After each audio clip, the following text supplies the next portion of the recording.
If your website isn't getting you sales, it might be because your website isn't built for sales.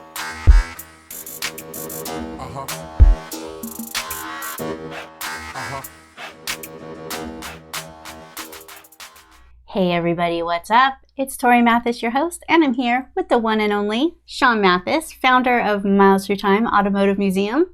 Hey, how's it going? You know, I had a new client come to us recently, an organization that needed a brand new website. And I think that they were really taken back with the fact that I asked them, what is your website going to be for? Yeah, more than just something online. You know, if your website isn't getting you sales, it might be because your website isn't built for sales. So I think, you know, in any website, whether it's a brand new website or it's maybe a redesign or a reorganization even, like the first thing you have to ask is like, what do I want my website to do? And that could be quite a few things. It could be sales. It could be to get phone calls. It could be to build a list. It could get to get people to walk in the door to your brick and mortar place. You know, for example, like the Miles Through Time website. It's not to get sales. Sean, really, I mean, you have a few things on there, but that's not the goal of the website, right? No, for Miles Through Time specifically, it is to make the museum appealing enough that people want to visit. And we do that by filling it full of pictures that look visually appealing and just telling them as much as we can about the museum so that, again, that they then want to make the choice to actually come and visit. Well, and another thing that the Miles Through Time website does really well is it builds your list. Like, it is definitely built to be a list builder. Yeah, we set it up so that filling out Google Business and all that kind of stuff, the website is found relatively easily. So we took it up a notch by not only having it there so people can find it, but then having a pop-up and encouraging people to give us their email, and enables me to then contact them more frequently and educate them about what the museum is all about. And that's been huge, because without that, I wouldn't have any of the emails. And ultimately, the museum is it's a source for people to go to find it initially. But it's not the main way I contact. In fact, I can't just contact people through the website. They can only contact me. So them giving me their email enables me to then contact them more, and then connecting it to social media and that we can go back and forth on there, and that's huge. But it's also pretty. It's pretty easy stuff. It's just I see a lot of organizations, businesses, other museums specifically, that don't do any of this stuff. There's barely any information in there. There's barely any photos. There's not really enough to grab somebody and be like, I want to go there. Well, for whatever your business is or your organization, you really have to say, like, what do I want my website to do? And maybe it's going to do a couple of things, but I think you kind of have to prioritize what you want it to do. And then you really have to design it for that type of thing. Because I know, like, for my website, and I've talked about it before, like, I don't take phone calls. So my website is definitely not built for phone calls. You're not going to find a phone number on it. You're not even going to find a phone number on it, because I don't have the time to take phone calls. So that's not what my website's built for. We've done a lot of websites for contractors, and theirs is absolutely for getting quote requests and for phone calls. So, like, first and foremost, like, that's what we built into the website design, the verbiage of the design, how the blog posts lay out, like every little part of the website is built for that specific thing. I designed the Six Figure Coach magazine, and the website there, we have designed that, and we take care of that. And for that website, the whole entire purpose is to get people to subscribe. And so that is built into, that's a list generating website. So even though there's all kinds of articles on there and there's all these different pages and things like that, the main focus of the entire website is to get new subscribers. So you really have to have that figured out in the beginning, and to lay that out before you even start designing or, even talking to a designer, so that your website gets you what you actually want. And just that, like, how do you want your customers to contact you is huge, because, if you're wanting phone calls, but the phone number is not like in your face, hey, call, I mean, what makes you assume that they're going to call? You know, if people are going to dig for. No, if all there is a contact form, you know, that you never even check because you don't check your email on a daily basis, but that's the only way that people can see to get a hold of you, you've got a disconnect there, and that's a problem. And one of the biggest things is that you don't even realize it, right?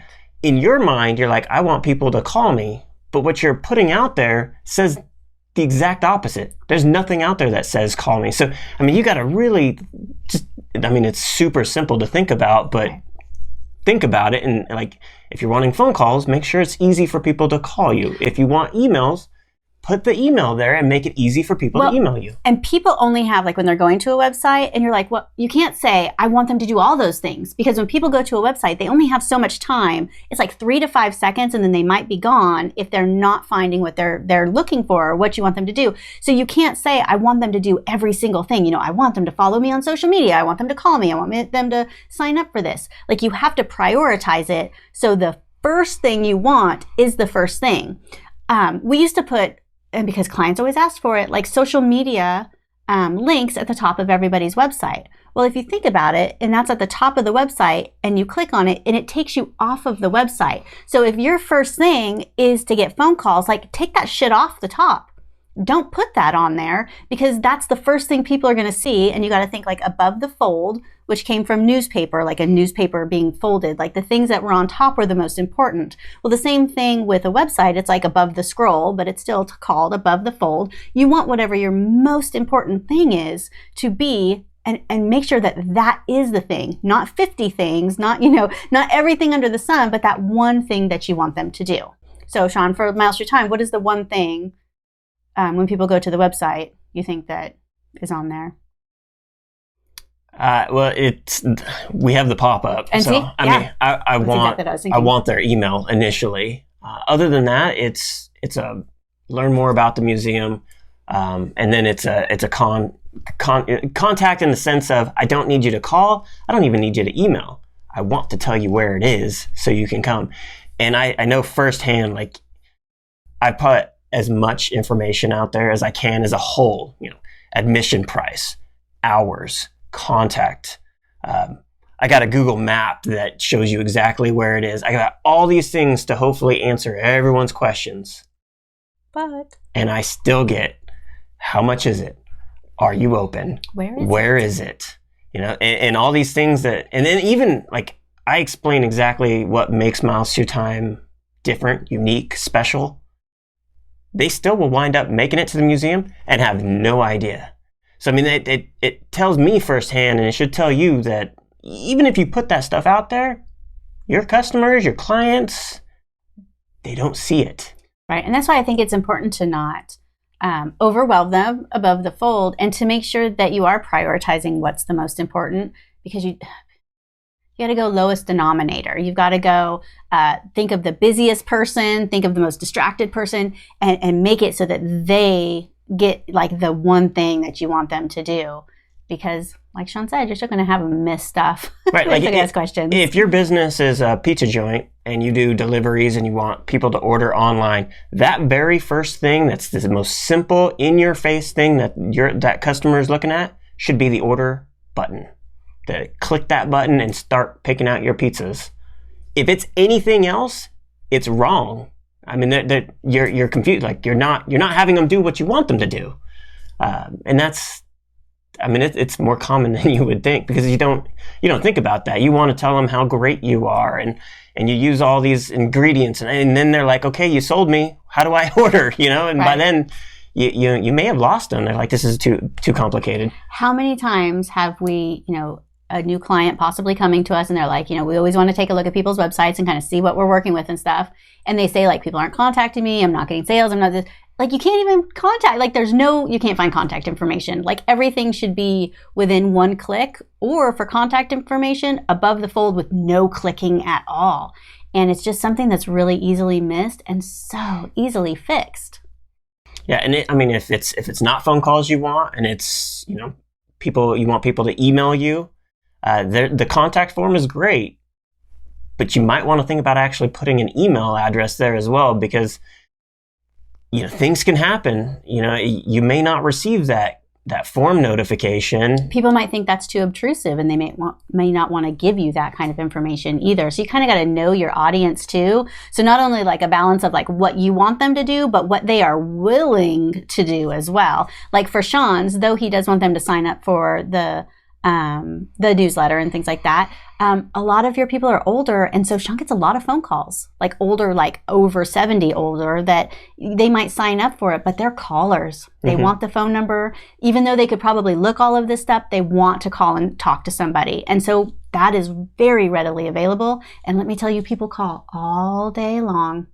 Well, and those phone calls, I mean, some of them might be, how do I get to you? Like literally, I've got to tell them, you're going to turn left here, turn right here, go down 3 blocks, it's on your left. Because that's your customers. So even though I have a map that they could click and it'll take them straight to where they need to be, that's not what they want. That's amazing. I think it's cute. The biggest struggle I have with it is I'm not that familiar with every angle around the museum. So when they're like, do I come from 441, 395?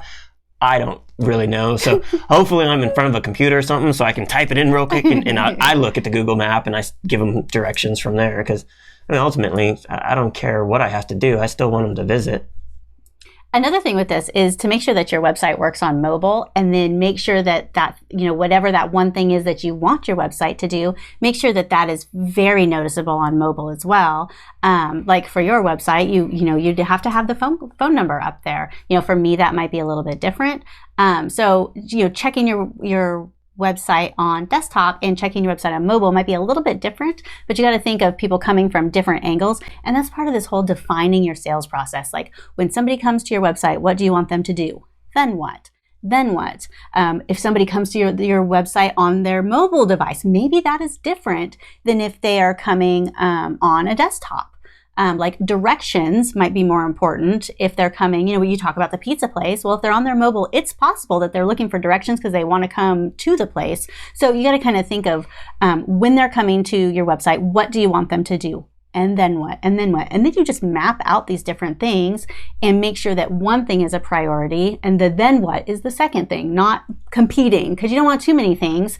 And it's so easy. I do it with my own stuff. Like I want them to do everything, and you got to like step back. And maybe even have somebody else come to your website rather than you, maybe somebody not that works with you, somebody that's completely unrelated to anything that you do, and have them go to it and have them tell you and give you some feedback on that. And that's probably going to give you more because you have your own blind spots.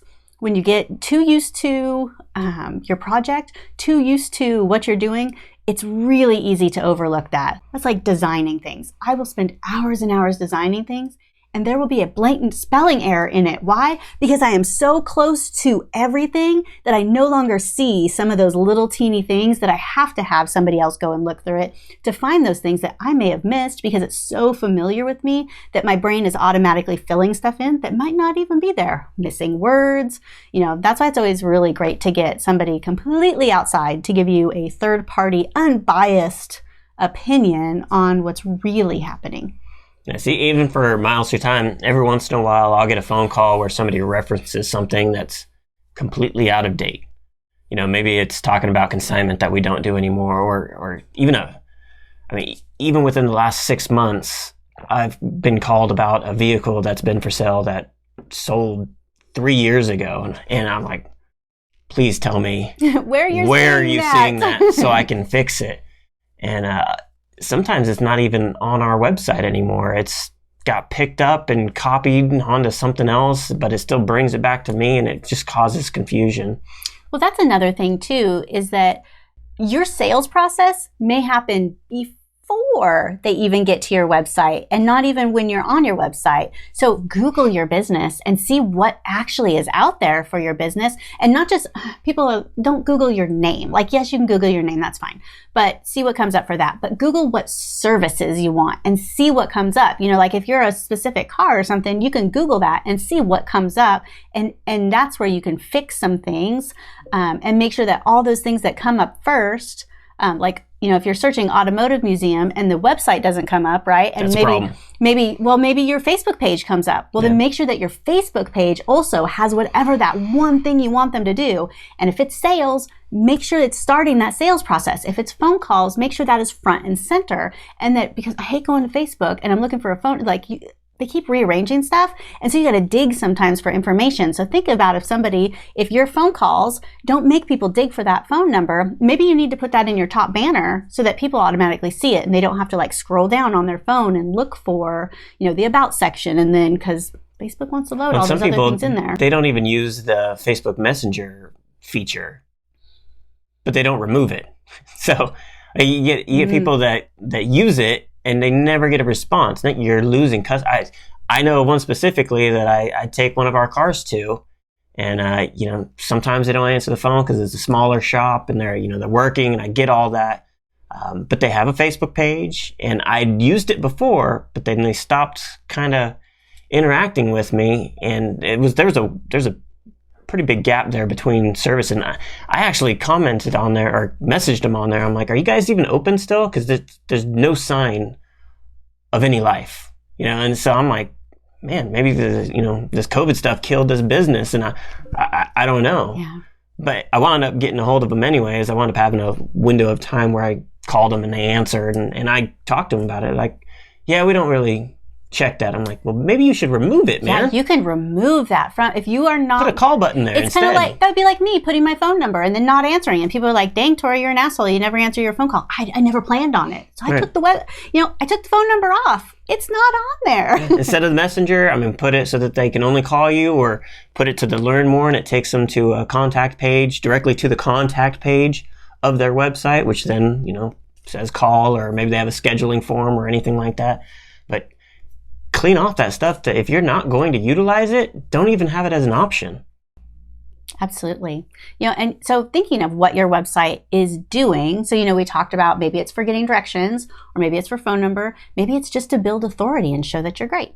Maybe it is, we have a couple clients that their website, they use it a little bit for a brochure style to give information, but it's mostly for onboarding their clients because they're finding them through, we have some medical people. So they get a lot of their clients from insurance. So insurance is bringing them to their website, and then they just need to onboard them. So we made sure that the onboarding and the forms are first and foremost. And Sean has lots to say about forms, right? If you're going to have forms on your website, you have to make the forms easy for people to use, and you can totally do that. It's not very hard. You got to think about it ahead of time.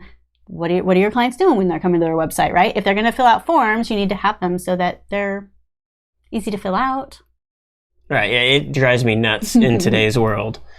If you've got forms that a lot of times I've seen them there. I mean, they're photocopied versions of the form that look like crap, that you're then asking somebody to download off the website, to then print out, to then fill out, to then upload and send back to you. Sean has done a lot of fixing people's forms. It's awful. I mean, you can create a nice, clean PDF, make it fillable. So all somebody has to do is click that button. It's a PDF. It opens up a new tab in the website. They can type in all their information, click save, and email it back to you. It never gets printed. It's super easy. It's saved digital copies already. It's clean. Nothing looks photocopied, crooked, didn't print right, and you can only see half the words. There's all kinds, get rid of all that crap and make it easy. Eliminate the extra steps.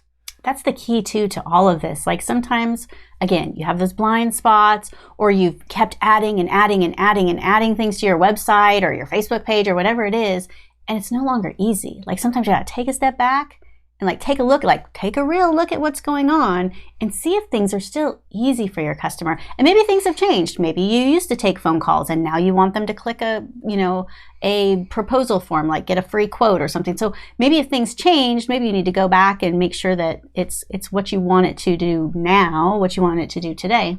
Yep. Because things change, and that's okay.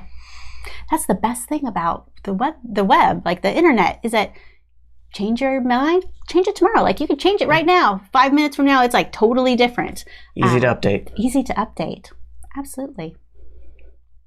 So if you like this episode, we would super appreciate it if you would share this with somebody. If you know somebody that would think this is great information, why not hit the share button? We would always appreciate it. And we will catch you on the next one. Later. If you want to get smart tools to build your business, go to besmartaf.com.